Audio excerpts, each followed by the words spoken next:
Bueno, en esta primera parte de esta enseñanza, pues la vamos a dedicar a mirar algunas cosas breves, porque de esto sí que hay mucho que decir, de las parábolas de Jesús. Hay mucha literatura, como ustedes pueden ver, ahí están los libros que, que podemos consultar o que consulté para esta clase. Más que todo, les recomiendo en donde dice historia, este que dice Enseñaba por parábolas, es un libro excelente. Ahí está precisamente la historia de la interpretación de las parábolas, que también aparece en este primer libro que está aquí, que es donde dice pautas, las parábolas de Jesús. Ese también tiene otro punto de vista de la historia de cómo se han interpretado las parábolas. Entonces, estos dos temas son bien interesantes. Este, pues, es el libro que estamos usando de base. Este es el segundo, como para complementar. Este es más fácil de leer que este otro. Y este también es muy interesante. Conociendo la Biblia, o conozca la Biblia, descubre la Biblia es literatura. Y este último, pues son predicaciones de este teólogo y pastor John MacArthur respecto a las parábolas, algunos apuntes interesantes, pero para estudiar, más que todo este.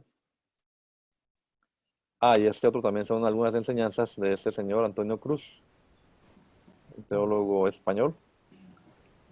Y repito, estas dos son predicaciones sobre parábolas, pero también tienen cosas interesantes para analizar. Este, por ejemplo, tiene eh, clasificadas las parábolas, una clasificación y tiene también, bueno, las enumeró como unas 43 parábolas, aparte de otros dichos parabólicos y otras cosas así. Que él, tablas que tiene ahí como interesantes, aparte de las predicaciones, ¿no? Para consultar.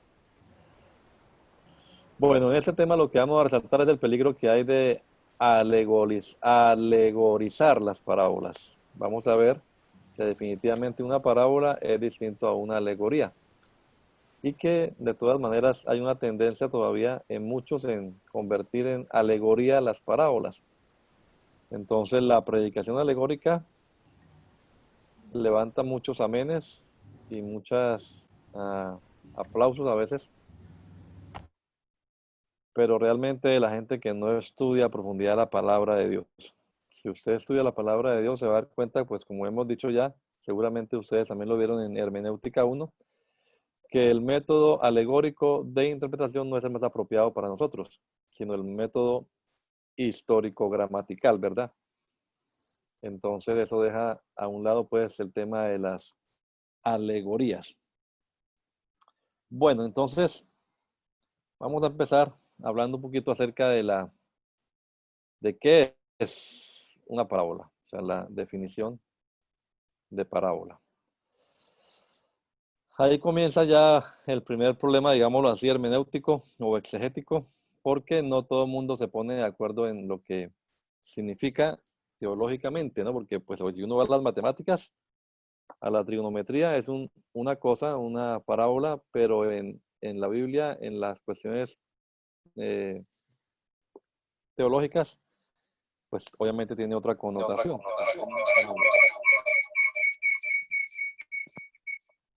Creo que alguien abrió el micrófono.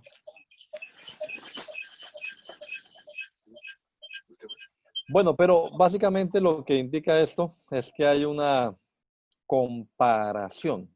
Esa es la clave, ¿no? Una comparación. Entonces, Jesús preguntaba, ¿a qué lo haré semejante? ¿A qué compararé el reino de los cielos? ¿No? ¿A qué compararé a esta generación? ¿A qué la haré semejante? Y entonces se nota que el Señor buscaba las parábolas, pues para eso, para comparar una cosa con otra. Una cosa es el reino espiritual, digámoslo así, las cosas de Dios, las cosas del Espíritu, y otra cosa es la realidad que era palpable, tangible, visible, comprobable a los ojos y los sentidos de las personas que oían las enseñanzas de Jesús. Entonces Jesús usaba esas cosas que la gente puede ver, oír, comprobar, palpar, para ilustrar o comparar con ellas las que no se pueden ver. Realmente una forma pues muy interesante y por eso se ha estudiado tanto y gustan tanto las parábolas de verdad, ¿no? Entonces, creo que todos hemos predicado sobre parábolas, seguramente. También hemos predicado mal sobre parábolas, todos seguramente, porque las hemos alegorizado todos también. Eso, yo creo que entre nosotros no hay ninguno que diga, yo jamás he cometido ese error. Porque pues los que nos creamos en el Evangelio hemos oído siempre, o de niños pues, y más adelantico, explicar parábolas de esa forma y hacíamos amén y hasta también recibíamos bendición y todo. Pero luego ya uno se da cuenta que esa no es la mejor manera de interpretarlas. Pero igual son cosas que atraen mucho, que llaman la atención, que nos provocan pues para estudiarlas, ¿no? Entonces, vamos a ver ahora dentro de las características que son más bien relatos cortos, aunque algunas son un poco más largas que otras, pero igual son cosas cortas, no son cuentos largos como los que uno puede leer por ahí secularmente, y que son historias que pudieron haber sido real o inventadas, pero no son fantasía, o sea, no son solo imaginación nada más. Pueden haber sido inventadas, pero eso no quiere decir que no hayan podido ser reales también. Creo que ahorita vamos a entender un poquito más acerca de eso. Y entonces, pues las usa el Señor para establecer una comparación y vamos a ver ahora también el uso que Él hace de esas parábolas, ¿no? Entonces, como decir, como sucede en este caso, así también puede suceder en este otro. Una comparación. Entonces, lo que hay que buscar son los puntos de comparación. Bueno, entonces, ¿para qué, no? ¿Para qué? Ahí también hay que mirar las cosas desde un punto positivo o desde un punto negativo. Todo depende, como dice alguien. Depende como usted mire el vaso, lo va a ver medio lleno o medio vacío. Entonces, la cuestión es que el Señor dice que le preguntan, ¿no? ¿Por qué les hablas por parábolas? Le preguntan los discípulos a Jesús, ¿por qué les hablas por parábolas? Y en otra parte dice que sin parábolas no les hablaba. Entonces, ¿cuál era la intención del Señor al contar las parábolas? Pues obviamente, creo que estamos todos de acuerdo, no era entretener a los oyentes, ¿no? Sino que la idea era exponer su mensaje. Y bueno, yo escribí ahí explicitarlo, creo que más bien era explicarlo y aclararlo, aunque explicitarlo también es un verbo válido, pero creo que lo que quise decir es explicarlo y aclararlo, el mensaje. Y siempre invitando a reaccionar. Me faltó la O, perdón hermanos, está mal escrito ahí. A reaccionar. Los que oían tenían que tomar una decisión al final. Entonces, la cuestión positiva, como digo, es que, bueno, él le dice a los discípulos, porque a vosotros es concedido saber los misterios del reino, mas a ellos no es concedido. O sea, a los discípulos y por ende también a nosotros, los que nos hemos convertido y creído en Jesús y convertido en sus discípulos después de ellos, se nos han concedido ojos para ver y oídos para oír. Es decir, podemos entender lo que el Señor Jesús dice. Pero hay otras personas que, como me decía un señor hace unos días, que le estaba preguntando por los devocionales que mando en las mañanas y me decía, sí, yo los leo, pero es que eso es como ruso para mí. O sea, dándome a entender que no entendía nada de lo que ahí decía. Entonces, eso es lo que el Señor le dice aquí a los discípulos. Bueno, es que ustedes están entendiendo, pero ellos no entienden. Digámoslo así, parafraseando, ¿no? Y el negativo, entonces, para los demás. Les hablo por parábolas porque viendo no ven y oyendo no oyen ni entienden. Bueno, esto es citando también un texto de Isaías. Ustedes lo recuerdan, ¿no? Es en Isaías donde aparece esa expresión. Entonces, pero en Isaías creo que dice para, y aquí dice porque. Eso es bien interesante. Aunque bueno, no es bueno discutir por palabras, ¿verdad? Eso también es un consejo que nos da la misma palabra de Dios. No discutas por palabras. Pero en este caso, y para mi interés, sí es una cosa, es un porqué y otra cosa es el para. El porqué es una razón y el para es un propósito. Entonces aquí el Señor dice, ¿por qué le está hablando por parábolas? ¿Qué es lo que le preguntan los discípulos? ¿Por qué les habla por parábolas? Siempre es bueno mirar la respuesta que da Jesús, o más bien la pregunta que origina la respuesta de Jesús. Entonces, ¿por qué? ¿Por qué? Bueno, porque es que no entienden. Entonces, seguramente ustedes han oído, hermanos, que hay quienes creen, predican y escriben que el Señor hablaba por parábolas para que la gente no entendiera. O sea, para que no percibieran su mensaje. Bueno, yo lo entiendo de la otra manera. Yo entiendo que Él les hablaba de esa forma por parábolas porque esta gente no entendía. Entonces era como un intento del Señor para hacerles entender, para mostrarles lo que a sus ojos ellos no podían captar. Es mi manera, pues, personal de entender. No creo que el Señor realmente haya intentado con la parábola ocultarles todo. No pienso que ese sea el interés, sino que más bien, como vamos a verlo en el desarrollo de esta clase, es mostrar, sacar a la luz a través de sencillas comparaciones. Bien, entonces depende como uno lo vaya viendo. De todas maneras, le digo, usted puede ver el vaso de agua o medio lleno o medio vacío. Entonces, eso depende del enfoque que usted le dé. Pero para esta clase vamos a darle un enfoque positivo a las parábolas. Es decir, el Señor intentaba era explicar, no ocultar.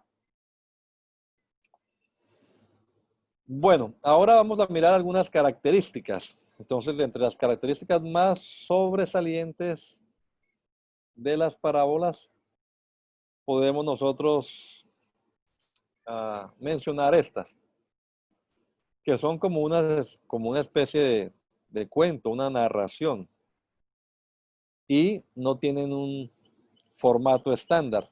Algunas son bien cortas, unas frases nada más, dos o tres, pero otras ya son un poquito más elaboradas, ¿no?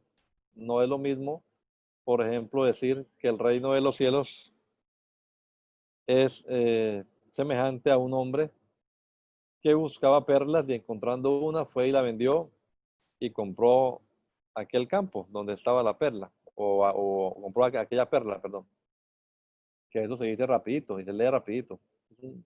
No es ni un párrafo corto.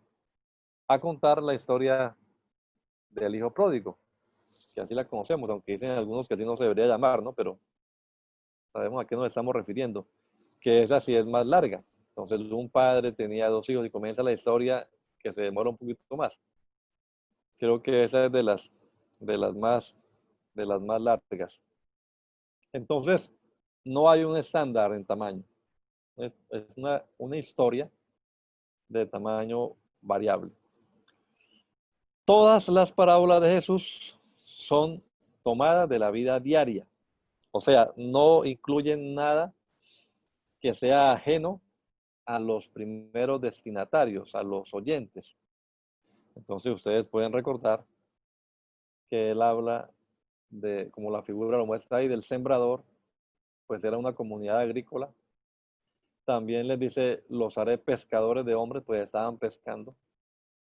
Ah, les habla del comercio que practicaban en esa época. Les habla de los arrendatarios que dejaban una tierra para que otros habitaban. Les habla de lo que se practicaba en esa época, que era esconder tesoros. O sea, son prácticas que ninguna de ellas es ajena al contexto cultural y social histórico de la época en la que Jesús narró. Son relatos de la vida diaria. Eso decía, sí, eso le pasó a mi vecino. Como pasó ayer o como pasó antier. Cualquiera de esas cosas podían ellos pensar. Pero el siguiente elemento es que incluyen siempre un elemento sorpresa. Entonces, ese es el que cautiva la atención y ese es el foco, digámoslo, principal al cual debemos nosotros apuntarle a la hora de interpretar. ¿Qué es lo que sorprende en el relato? Porque en esa sorpresa seguramente que está la clave para interpretarla, está la enseñanza de la parábola. Entonces, por decir algo, era normal que asaltaran, que robaran en caminos como ese que la Biblia describe de Jerusalén a Jericó. Pero lo que no era normal, digamos, lo que causa la atención, lo que sorprende a los oyentes, especialmente si eran fariseos, es que en el relato de Jesús en la historia no sea un sacerdote ni un levita, que además eran también contrarios a los fariseos y a los maestros de la ley. Recuerden, eran de los saduceos, o sea, estaban en bandos opuestos política y religiosamente hablando, sino que tal vez en la historia, si Jesús hubiera mencionado, pero pasó un fariseo o pasó un maestro de la ley y la atendió, pues, se hubieran sentido muy contentos los oyentes. Pero Jesús mencionó, pero pasó un samaritano. Y pues, obviamente, que eso es lo que llama la atención, sorprende. Tanto que ni aún el hombre se atreve a mencionar al samaritano, ¿no? Sino que nada más dice el que usó de misericordia con él. Bueno, pero incluyen un elemento sorpresa, todas, incluyen un elemento sorpresa que llama la atención y que dicen, pero ¿cómo así? ¿Pero qué pasó aquí? Esto no es lo normal. El padre o el dueño de la tierra que contrató obreros y al final llama para pagar el jornal, pero comienza con los que llegaron de último. Eso, ya el orden no era el normal. Lo normal era que comenzara a pagarle pues, a los que comenzaron a trabajar más temprano, ¿no? Y llevan más tiempo y están más cansados y todo lo demás. Pero esa sorpresa que mete ahí es el punto principal para lo que viene a continuación.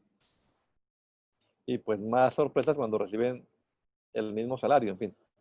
Bueno, son cosas que vale la pena a la hora de leerlas, resaltarlas. ¿Dónde se sorprendió la gente? Claro, para encontrar elementos sorpresa, alguien ahí de los que estaba leyendo en estos libros, no recuerdo cuál ahora, dijo que esto era como contar un chiste,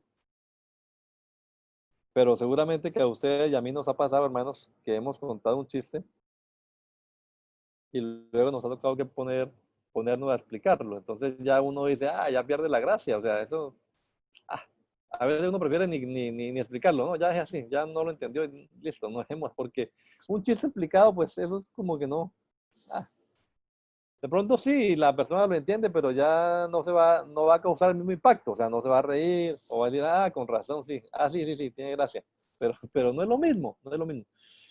Y dice este escritor que esto pasa con las parábolas. Las parábolas a los primeros oyentes de Jesús, pues les llamó la atención, les cautivó, les sorprendió, pero a nosotros que estamos ya 2000 años después en otra cultura, en otro contexto social, político, religioso y hasta económico, pues nos toca que ponernos a estudiar entonces la cultura, la historia, las costumbres, para poder oír la parábola como la oyeron los primeros destinatarios, ¿ve? Entonces, por eso hay que echar mano entonces sí a diccionarios, y a historias, y a introducciones, para poder sacarle el provecho a la parábola.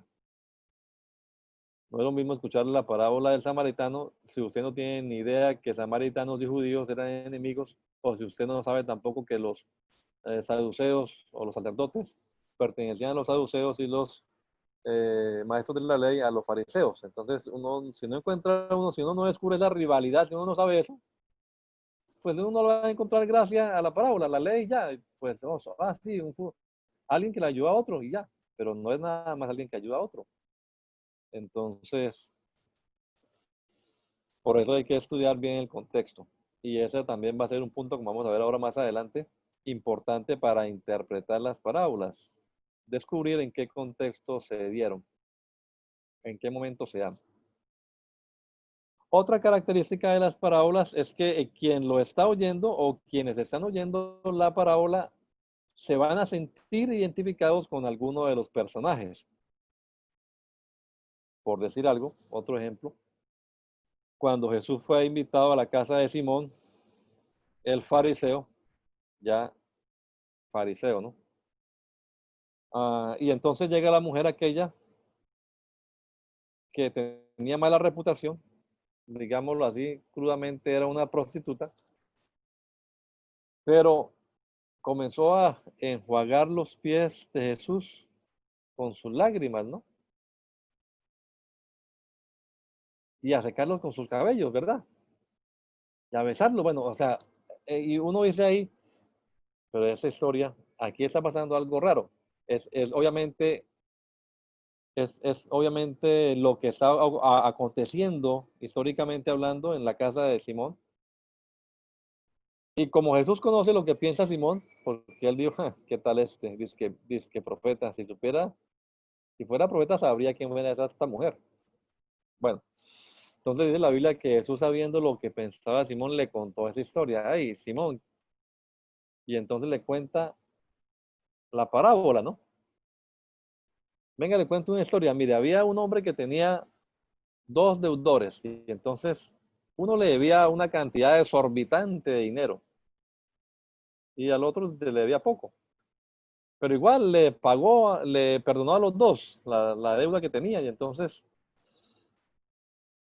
y él le cuenta la historia y al final le pregunta, ¿y quién de los dos cree que amó más, que amará más al, a ese señor generoso? Entonces él dice, no, pues yo pienso que lo va a amar más al que más le perdonó.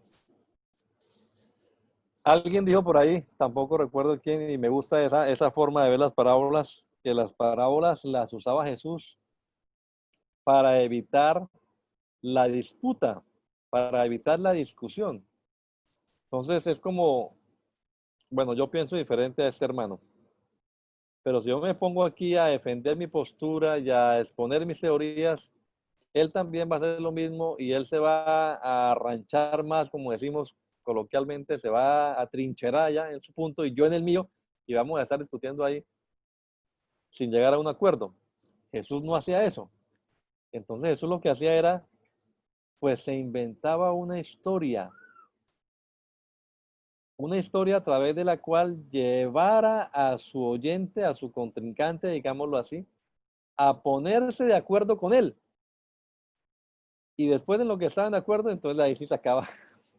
O sea, me parece una manera de verlas muy, muy especial. Y Jesús aquí pues lleva a Simón al punto donde él quería llegar. Ok, al que más se le perdonó, más ama. Y después comienza a decirle, yo entré aquí a esta casa y bueno, ya ustedes como voten el resto, ¿no? O sea, comienza a decirle, yo sí me he dado cuenta de sus desagravios. Y en cambio esta mujer vea todo lo que está haciendo. Bueno, entonces el personaje se siente identificado. Obviamente la mujer que estaba oyendo el relato de Jesús, pues diría, yo soy aquella mujer a la que más perdona mi Señor. Y el fariseo diría, bueno, pues yo no he hecho tantas cosas malas, seré el que menos perdona. O sea, se van a sentir identificados con algún personaje. Y también las parábolas invitan a tomar una decisión. Entonces muchas parábolas terminan, digámoslo así, inconclusas, o sea, no hay un final.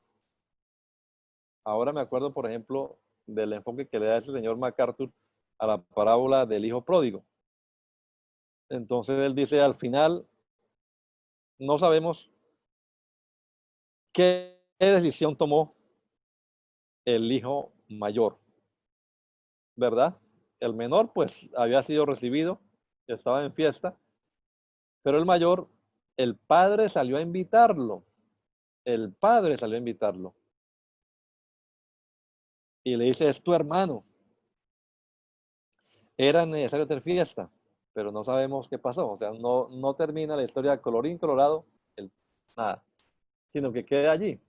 Entonces, dice este señor, ahí era donde los oyentes de esas parábolas, que son tres simultáneas, que lo estaban criticando porque se unía a pecadores y a gente de mala reputación, publicanos y pecadores, tenían que tomar la decisión. ¿Qué vamos a hacer? ¿Nos vamos a gozar o vamos a seguir renuentes aquí? Entonces, siempre invitan a tomar una decisión. O Jesús mismo les dice, por ejemplo, el del hijo pródigo, ve y haz tú lo mismo. Bien, y otra característica es que el tema principal de las parábolas es el reino de Dios. Aunque no se mencione el reino de Dios, de todas maneras, siempre está implícito algún aspecto del reino de Dios, o el comportamiento en el reino de Dios, o la soberanía de Dios, o el pedir cuentas al final por lo que se ha hecho en el reino de Dios o no se ha hecho, en fin, bueno, pero siempre involucra algún aspecto, digámoslo así, del reino de Dios, sino es que definitivamente dice el reino de los cielos es semejante a tal cosa. Son algunas de las características, si da usted pues podrá descubrir más o estudiando habrá detectado otras parábolas, otras características de las parábolas de Jesús. Bien, llegamos a un tema que no me gusta mucho, que es la clasificación, pero de todas maneras ustedes van a encontrar allí en los textos, en algunos libros, pues formas de clasificar. Y le digo no me gusta mucho porque pues es que no hay en la Biblia misma una clasificación, entonces esa clasificación que se encuentra es muy subjetiva. Entonces uno puede decir, fulano de tal las clasifica de esta forma, ok. O puede uno decir, bueno, dependiendo de qué, depende de qué. Depende del contenido, depende de que si es larga o es corta, depende de su extensión. Entonces hay varias formas de clasificar las cosas. Y como la clasificación en sí no está en la Biblia, pues ya depende del ojo de quien lo haga. Entonces coloqué esta tabla que me encontré por ahí por internet nada más como un ejemplo. No más como un ejemplo, no porque esté pues de acuerdo ni nada con esto, sino nada más como un ejemplo de cómo algunos las han clasificado. Entonces esta clasificación es toda con respecto a lo del reino, ¿no? La naturaleza del reino, el poder de la palabra de Dios, nuestra influencia en el reino de los cielos, el costo de entrada en el reino de Dios y algunas que hablan del juicio venidero. Pero otros las clasifican de otra manera. Entonces dicen, por ejemplo, la introducción del reino, cómo se introduce el reino, la expansión del reino, las que hablan del crecimiento. ¿Qué más? La consumación del reino. Entonces depende como la persona lo esté mirando, así mismo la va a clasificar. O sea, usted y yo podemos hacer una clasificación y vamos a encontrar distintas formas de clasificarlo dependiendo del ojo y del criterio con que lo hagamos. Si vamos a decir, no, vamos a clasificarlas con respecto a la extensión, entonces ahí comienzan algunos a decir, bueno, hay unas que son eh, relatos o narraciones más bien extensas, otras que son medianas, otras que son cortas, algunas son nada más una sola frase, dichos parabólicos, en fin. Y entonces hay diversas formas de clasificar. Pero lo cierto es que sí hay considerables parábolas, ¿no? Le digo que algunos han contado hasta 43, otros 50. También dependen de qué metan dentro de las parábolas y qué no. Y indudablemente algunas por su contenido, pues se pueden agrupar, por ejemplo, como aquí dice, en las del juicio. Hay muchas de esas parábolas que hablan de pedir cuentas, ¿no? De pedir cuentas. Por el contenido creo que sería la forma más apropiada de clasificarlas, pero igual de ahí depende mucho de el ojo que tenga cada quien para hacerlas. Y de todas maneras, algunas parábolas hablan de dos cosas simultáneamente, ¿no? Tanto del juicio como de la extensión del reino, de la responsabilidad del reino, en fin. En la Biblia no existe una clasificación, entonces, repito, eso depende de quien lo haga, depende del autor que usted lea, depende del texto que escoja para estudiarlo. Un tema bien interesante es el tema de la interpretación de las parábolas. Ojalá ustedes con tiempo, yo no recuerdo ahora mismo cuál es el documento fue el que les mandé para leer, pero creo que no fue el de la historia de las parábolas. Pero este tema de la interpretación está bien explicado en el libro de que les digo que se llama Enseñada por Parábolas, pero también el artículo que se llama Interpretación de las parábolas a través del tiempo se puede conseguir en internet. Entonces, en este artículo, este señor, un sacerdote también católico, una vez más, los sacerdotes católicos, pues yo sí pienso que como no tienen hijos ni tienen esposa, se dedican mucho a escribir, ¿no? Y bueno, algunas cosas son interesantes realmente. Este tema, por ejemplo, me parece muy bueno porque nos cuenta cómo se han interpretado las parábolas a través del tiempo. Entonces, lo primero que él dice es que en la época de Jesús, pues los primeros oyentes no necesitaban de interpretación. ¿Por qué? Porque el mensaje era tan evidente que pues es interpretar las parábolas, o sea, es como lo del chiste, ¿no? Una vez más, a menos que no haya sido el de la cultura, que sea por allá un extranjero o algo, venga, ¿qué fue lo que quiso decir? Pero, pues si eran, él les estaba hablando en el idioma que ellos entendían. De la higuera aprender la parábola. Pues obviamente ellos sabían a qué se refería la higuera. Entonces, otros dirían, higueras, ¿qué será una higuera? En fin, pero no, pues no, como que no entendían bien, ¿no? Las cosas. Pero los primeros oyentes realmente no necesitaban mucha explicación. Pero después de que se murió esa generación y que el evangelio comenzó a extenderse, entonces llega el evangelio y además a traducirse también, llega el evangelio a otras tierras y entonces comienza una etapa llamada de la alegorización. Y entonces ahí, en esa etapa, este señor Agustín de Hipona va a ser uno nada más de los ejemplos que vamos a colocar, pero esa manera de interpretar alegóricamente tiene sus raíces en la Alejandría. Un judío llamado Filón de Alejandría, pues abrió ese camino interpretativo que siguieron muchos cristianos en esa primera etapa.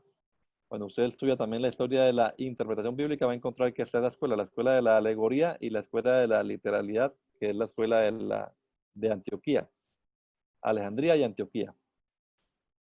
Y valga la pena decir, de allá de Alejandría, por ese método alegórico fue que surgió también la doctrina de la Trinidad. Entonces, lo que busca el que predica o el que enseña de esta manera alegórica es siempre detrás y más allá de la letra debe haber algún sentido oculto. Entonces, él cree que en un texto que ha sido inspirado por Dios, pues nada va a quedar al azar. Entonces, cada palabra, cada cosa tiene un significado. Y comienza a colocarle entonces símbolos, a buscar símbolos en el lenguaje y realmente cae en muchas exageraciones, como vamos a ver ahora un poquito más adelante. No podemos nosotros decir, negar, perdón, que reconocer que en la Biblia sí existen alegorías, pero repito, una cosa es la alegoría y otra cosa son las parábolas. En la alegoría cada cosa tiene un sentido. Entonces, por ejemplo, en el libro de Ezequiel está esta alegoría. Llegó al Líbano un águila enorme, de grandes alas, tupido plumaje y vivos colores. Se posó sobre la copa de un cedro y arrancó el retoño más alto, lo llevó a un país de mercaderes y lo plantó en una ciudad de comerciantes. Tomó luego semilla de aquel país y la plantó en terreno fértil. La sembró como un sauce junto a aguas abundantes. La semilla germinó y se hizo una vid frondosa de poca altura. Volvió sus ramas hacia el águila y hundió sus raíces bajo sí misma. Así se convirtió en una vid con retoños y exuberante follaje. Pero había otra águila grande, de gigantescas alas de abundante plumaje. y la vid volvió sus raíces y orientó sus ramas hacia ella para recibir más agua de la que ya tenía. Había estado plantada en tierra fértil, junto a aguas abundantes para echar retoños y dar frutos y convertirse en una hermosa vid. Adviértele que así dice el Señor. Prosperará esa vid. El águila no la arrancará de raíz, no le quitará su fruto y así la vid se marchitará. Sí, los tiernos retoños se secarán. No hará falta un brazo fuerte ni mucha gente para arrancarla de cuajo. Prosperará, aunque sea trasplantada. ¿Acaso el viento del este no la marchitará cuando la azote? Claro que sí la marchitará en el lugar donde había nacido. Creo que ustedes pueden notar, hermanos, de una vez la diferencia entre una alegoría y una parábola, ¿verdad? Entonces, en la alegoría, cada elemento tiene un significado y ya, por lo menos, podemos ver que la alegoría no siempre es un relato que se haya podido tomar como real, real. Aquí hay casi que una personificación también. Y más adelante pues está la explicación, no vamos a meternos a la explicación de esta alegoría, pero cada elemento tiene una explicación. Y, por supuesto, la vid es uno de los elementos en los que, así como la higuera, a los que se compara el pueblo de Israel. Pero eso es distinto a la parábola. Entonces ahí está la cuestión. Sin embargo, ese método de interpretación alegórico fue el que más abundó y ahora vamos a ver un ejemplo de ese señor Agustín, de una interpretación alegórica que él hace de la parábola del buen samaritano. Predominó desde esa época de los llamados padres apostólicos o eclesiásticos hasta finales del siglo XIX. O sea, todo el mundo interpretaba las parábolas de esa forma, pero ya a finales del siglo XIX, principios del XX, surgió ese señor alemán llamado Adolf Hulicher y él escribió este texto sobre las parábolas de Jesús, un alemán. Y entonces en esa obra ese señor comenzó a explicar y a hacer notar que una parábola era distinta a una alegoría, entonces no se podía interpretar alegóricamente y comenzó entonces a decir la función que cumplen dentro de las parábolas, la metáfora, las comparaciones pues que hace Jesús. Ustedes saben, ya estudiaron que metáfora es una de las figuras literarias que se usa mucho en la palabra de Dios, ¿no? Figuras de dicción, llamadas así, lenguaje simbólico. Entonces ese señor comenzó a decir que hay que prestarle atención en la parábola a, a aquellos puntos de comparación, hay que resaltarlos. Y las alegorizaciones distorsionan realmente el sentido original. Entonces, lo que Jesús quiso decir, decía él, muchas veces es bien distinto a lo que nos han enseñado acerca de las parábolas a través de este método alegórico. Y claro que sí tenía razón. Y ya vamos a ver por qué. Bueno, entonces hay que tener ahí, él comenzó a hablar de un principio hermenéutico bien interesante que es que cada parábola tiene realmente una verdad central. Una verdad central. Y entonces que hay que enfocarse en esa verdad central que la parábola está enseñando y no dejarse llevar por todos los detalles. Bueno, pero y siguiendo la escuela de él, luego surgieron otros dos señores también por allá en Alemania. Estos señores, C.H. Dodd y un señor Joaquín Jeremías. Ambos escribieron acerca de las parábolas de Jesús. Les digo, siguiendo pues la corriente de este señor, haciendo recalcar que las parábolas no eran alegorías y no debían interpretarse como alegorías. Y ellos comienzan a agregarle más punticos. Por ejemplo, que son textos que se deben interpretar contextualmente, que hay que tener en cuenta las circunstancias en las que se dieron. Y ellos, por ejemplo, hablan de eso, de préstele atención al detalle que sorprende. O sea, cuando usted encuentre lo que sorprende, entonces ahí préstele atención a eso. Y les repito, van a ir también en contra de las alegorías. Ellos no están de acuerdo con interpretar las parábolas como alegorías. porque de esa manera se malentienden las parábolas y una vez más insisten en lo que decía el anterior, ocultan el sentido original que con que las expresó Jesús. Entonces dice ellos, las alegorías son como capas de polvo que se han puesto sobre los textos sagrados a través de los siglos y ahora tenemos que desempolvarlas. Bueno, estos señores también vale la pena aclarar, hermanos, que son seguidores de una corriente de interpretación que tampoco es la nuestra, que es la interpretación crítica. Entonces ellos dudan mucho de los textos del Nuevo Testamento y dicen que quizás, por ejemplo, no son las palabras de Jesús, sino lo que, como veíamos la vez pasada que hablábamos de los evangelios, como que lo que recordaron los hermanos de la isla primitiva acerca de Jesús. Y entonces comienzan a poner muchas cosas en tela de juicio. Son de esa corriente de pensamiento alemán llamada la teología liberal, que está en contra de todas las cosas sobrenaturales, milagrosas en el texto. Bueno, otro señor que yo no coloqué allí.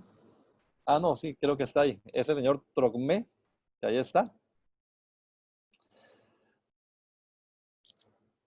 Bueno, ese no era el libro de él. Lastimosamente yo no me acordaba de que lo había puesto y no hubiera buscado el libro. Ahí por internet la foto, porque no tengo el libro de ese señor. Pero ese señor Trocmé dijo que las parábolas de Jesús eran como conversaciones de sobremesa. O sea, y él comienza a explicar en su texto, que se llama así además, charlas de sobremesa, que pues que casi todas las enseñanzas de Jesús y las parábolas, casi todas, no todas, casi todas, se dan alrededor de una cena o de una comida y que por eso pues se deberían también interpretar de esa manera.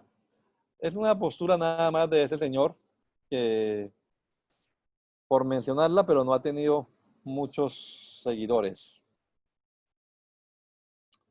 Ve qué raro, yo quité el video, pero se me va a acabar la batería muy rápido en esta oportunidad. Bueno, posteriormente entonces viene otro señor, ese señor Vía, y entonces él también aporta un poquito acerca de las parábolas y dicen que las parábolas se deben interpretar solo desde el punto de vista lingüístico. Entonces él comienza pues a meterle elementos literarios, digámoslo así, a las parábolas y lo que va a resaltar en contra de aquellos que hemos mencionado hasta ahora, teólogos alemanes, ellos le dan mucho énfasis al contexto histórico en el que la parábola se dio. En cambio, ese señor dice que no, que realmente, y si hay un problema porque no todas las parábolas podemos decir en qué contexto histórico se fueron dando, pero entonces dice él que si nada más se interpretan como literatura, entonces van a tener una enseñanza que va a estar independiente de la historia, entonces se puede enseñar a través de muchas generaciones. Entonces él tiene puntos positivos porque las parábolas sí son una expresión lingüística y algunas cosas de la lingüística caben para interpretarla, pero creo que se desenfocó en decir que no hay que tener en cuenta el contexto histórico, porque claro que sí, hay que tenerlo en cuenta. Entonces, este señor, otra cosa que dice es que hay muchas cosas que en la parábola no se mencionan, y claro que sí. Pero entonces él comienza a hacerle énfasis en lo que no se menciona, y entonces prácticamente convierte, o sea, saca otra historia de las parábolas, no lo que realmente quisieron decir. Bueno, y por último creo, viene este señor que habla de las parábolas como ficciones poéticas. Entonces, en este enfoque que este señor da, pues él dice que hay que como que invertir el significado y hace énfasis también en lo que el anterior decía, que en los relatos parabólicos o en las parábolas se omiten muchas cosas, muchos detalles, y que esos detalles que no están allí en las parábolas explícitamente nos van a iluminar para determinar el significado de esa narración. Ya nosotros hablábamos también de las cosas implícitas y las explícitas, ¿verdad? Y claro que ayudan a aportar a la a la explicación, pero ese se va al extremo, como les digo, ya de sacar pues otras enseñanzas completamente distintas.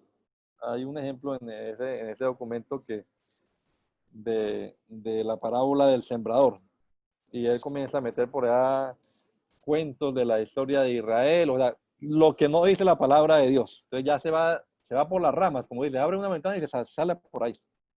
Eso tampoco es lo que nosotros deberíamos hacer. Bueno, antes que se me acabe la batería, vamos entonces a hablar de algunos problemas. La alegorización, ese es el ejemplo que yo les quería poner de ese señor Agustín de Hipona.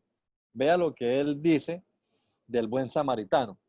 Y piensen ustedes, yo por lo menos recuerdo que yo escuché a 2 o 3 predicadores cuando estaba en la adolescencia o en la infancia predicar de esa manera.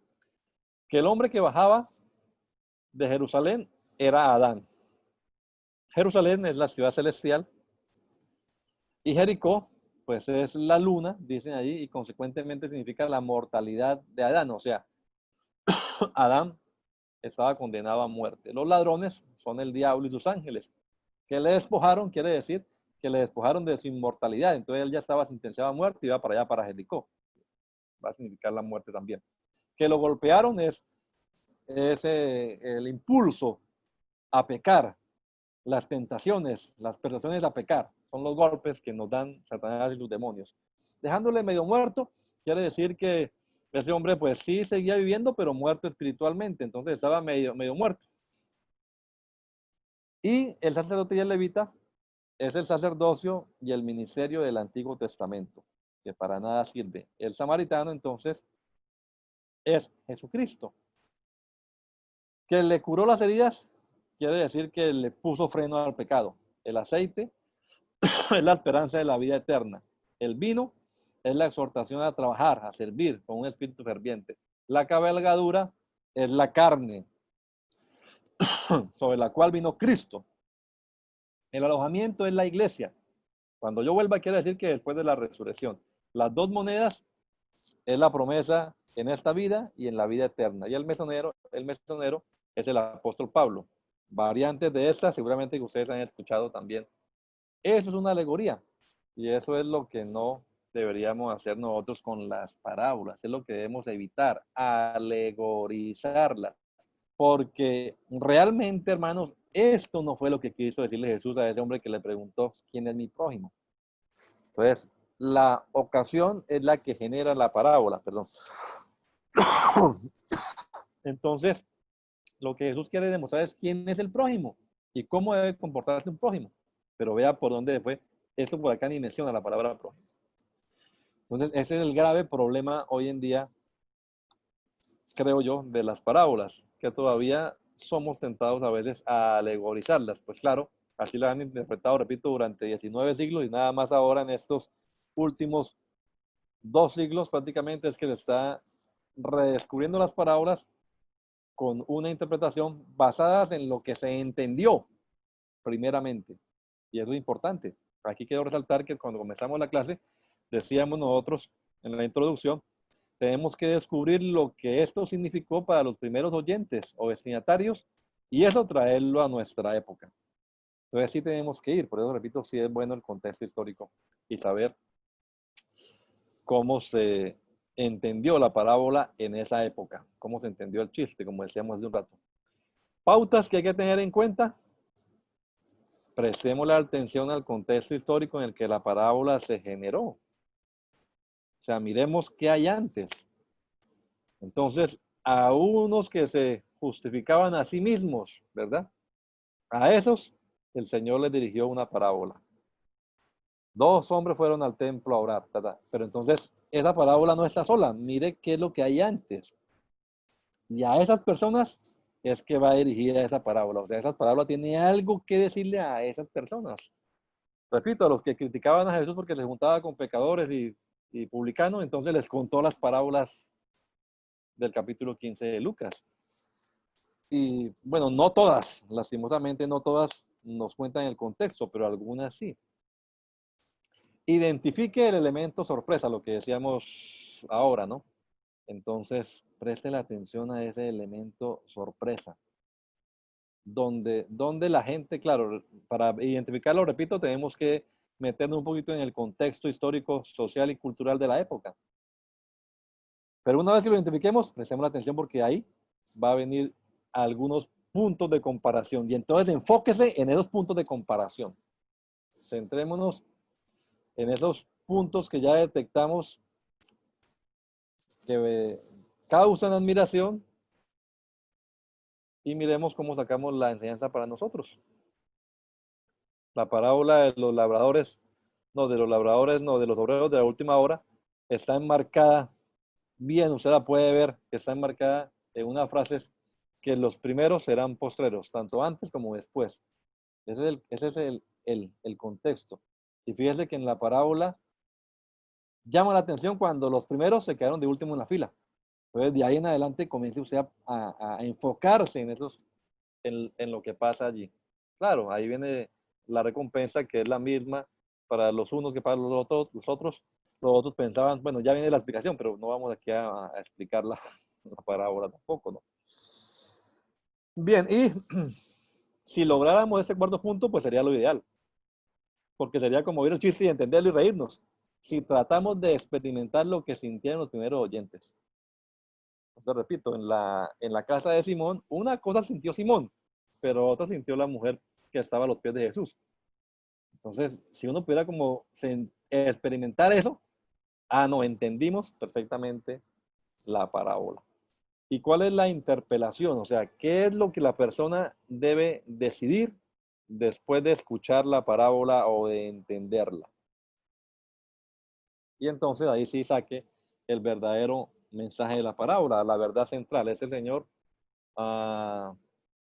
Antonio Cruz, en su libro Parábolas de Jesús, tiene un apéndice en el que él coloca, perdón hermanos, coloca una tabla en la que pero es la forma de verla él, ¿no? Ha sacado las 43, dice él, 43 mensajes de la parábola de Jesús. Parábolas, según desde su punto de vista, la verdad central que él ha descubierto en cada una de esas parábolas. Pero repito, usted y yo podemos tener nuestro propio enfoque y sacar también la tabla con las 43 o las que más podamos enseñanzas de las parábolas de Jesús. Es lo que tenía para compartirles, mis amados hermanos. Pues